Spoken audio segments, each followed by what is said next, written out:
saying he's just like us, but he's rich. And so by doing this, he makes these everyday people, you could call them Gen Pop, believe that they actually have a chance at becoming successful. And third, last but not least, education. His content is extremely educational. Now, he doesn't post as much of it on TikTok and Instagram anymore. It's mainly on his YouTube these days. But he gets more views on his 4-hour-long trading recap videos than he does on his $500,000 vacation to Ibiza video. When have you ever seen that before? When have you ever seen a flexing video not do as well as an educational video? It's very rare. So if you can do all of those three things in your content, being aspirational, being relatable, and being educational, you will have a monster personal brand worth tens, if not hundreds of millions of dollars. Not all personal brands are created equal. Not all followers are created equal. I would say that 10,000 of the right followers is way more valuable than 5 million of the wrong. For those who are curious at the beginning, since I said that I do not have all three, I do not have the aspirational part yet. My content is educational and relatable to a very small section of society that wants to go start their own business and wants to be different. But I do not have the aspirational part of my content in there yet because I'm not going around buying really nice things. Unfortunately, a lot of people on the internet, especially younger folk who do not have success yet, need to see success. They need to see the car, they need to see the apartment, see the watch, see the bank account picture in order to want to listen to you. And so once I start buying all those nice things, I think I will have all three. But for now, most of the money goes back into my businesses. A message for my gaming content creators: just because you like playing video games does not mean you need to be a content creator. I might get crucified for saying that, but I'm just gonna be the guy to say that, because as crazy as it sounds, I make gaming content on my main TikTok page. But you wanna know what's funny? I barely play video games. I know, shocker, right? I get so many people coming into my comment section saying, "Oh, bro, I wish I could just sit around and play video games, get paid for it all day." And I'm like, sure, sure, yeah, totally, sure. The funny thing is that a lot of people who say that stuff, and a lot of people are like, "Oh man, what does it feel like to play video games all day?" I'll be telling them, I'm like, yo, you probably play video games more than I do. There's somebody out there right now who plays video games a lot more than I do and doesn't get paid from it at all. And you wanna know what's crazy? That's perfectly fucking fine. But I think too many people think just because you like playing video games, you need to automatically get paid for it in your spare time. You can simply just enjoy the fact that you're off of work, or you're off of dealing with your kids, or you're having some free time. You get to play a video game and enjoy yourself. You do not need to turn this into a live stream. You do not need to turn this into making videos 24/7. You don't need to do that. Quite frankly, no offense, not everybody is built for this shit. It is okay if you are not. You can simply enjoy the video games you play off stream. For example, on my main page, I mainly play Call of Duty, sometimes Battlefield. That's mainly what I play on stream. Do I play them off stream? Occasionally, very rarely. But guess what I play off stream? Ghost of Yotei, GTA 5, because they're adding Mansion soon. Like, you can do that. You guys do know that, right? You can play shit off stream and just have it be off stream. You don't have to turn everything into some money-making scheme, because guess what? You're going to enjoy playing the game a lot less off stream when you start making content on it. And I think that's the thing people do not realize very early on. A video with low views does not automatically mean it's a bad video, because I've had certain videos that perform like shit at first, and randomly 6 months down the line, they start raking in 100K views a day. So answer this question for me. What was done differently between when the video was first posted, or within the first week of it being posted, and randomly 6 months later? What changed?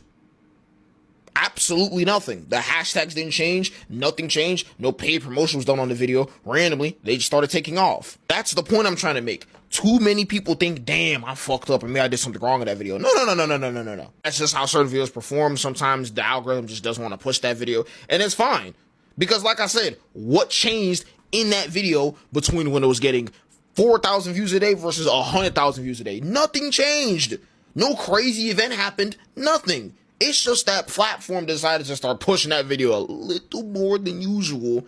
And then they started realizing, people actually like this freaking video. And then they just keep pushing it more and more and more. And it keeps more and more people on the app for even longer. Meaning they watch more ads, they probably buy more products, they click on more shit, and then boom, they're like, hey, this video is actually a banger. They just can't stop pushing it to more and more people. So with that possibility in mind, knowing that there's a strong chance that you could post a video and it will randomly do much better 6 months down the line, even though you did nothing wrong, understand, just because a video did not perform very well doesn't mean it's a bad video, okay? Have some patience, all right? Each video is a lottery ticket. It gets you a new chance to take off and have great opportunities and great doors to be open for you, all right? So lock in, freaking looking at your view count. Here's 3 simple video ideas that can apply to absolutely any niche for content. Number 1 is top 5s and top 10s. I kid you not, top 5s and top 10s are the easiest thing to do. And the best part about it, they drive engagement. Because somebody's going to disagree with what you got to say.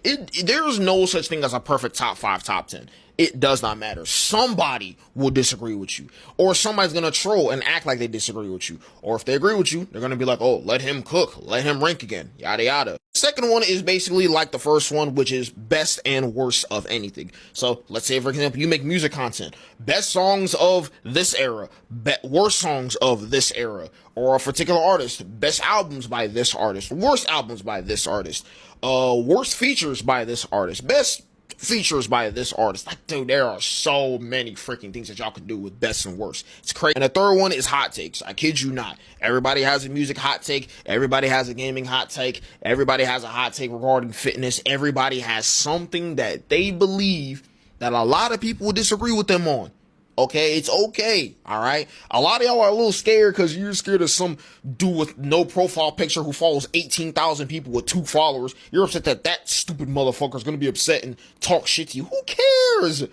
Who cares? Somebody's going to disagree with you in some way, shape, or form. That hot take, I guarantee you, some people may disagree with you, but some people are going to agree with you. That's how it always is, and that can apply to every single niche, all right? So take those 3 video ideas and get you some content, all right? Lock in. I had a call recently with my contact in my TikTok agency on my main account. And during this call, he said something that really stuck with me. See, during these calls, we usually like to focus on everything TikTok live related. Usually when it comes to the videos, he's like, yeah, I see your videos. You got that down packed. You honestly don't even need my help. We mainly focus on TikTok lives. Now, the thing that he said that really stuck with me was, it's not that people don't have money to gift. You just need to give them a reason to gift. Because he was like, you could literally 5x, almost 10x the amount of money you're making right now. You just need to give people a reason to gift. And I'm like, yeah, I'm hearing you, but now it's like, all right, how do I implement that? So I remember he literally said, well, you can literally just ask the people who watch you, what would they want to see? And that's deadass what I did. I deadass asked the people who often watch me some ideas. And one of them brought up an idea of something that I did in the past. And I guess what? I tried it again. And last week, I've made some of the most money I've ever made in TikTok lives ever in my life. And I'm sitting there staring at this shit and I'm like, wow, like that little piece of text that says 1 galaxy equals this, that affects my gameplay. That is the thing that is really changing how much money I'm making. And it's crazy because, yeah, although, yeah, you have to endure the challenges. Yes, your viewers kind of want to see you in pain. Yes, that's kind of how it is. But yeah, that's just the thing. And it's all gameplay related. So I'm not doing anything stupid like cutting off my hair, eating ghost peppers. I told myself I would never do something that would actually like potentially affect my health. I'm not about to be freaking shitting fire just for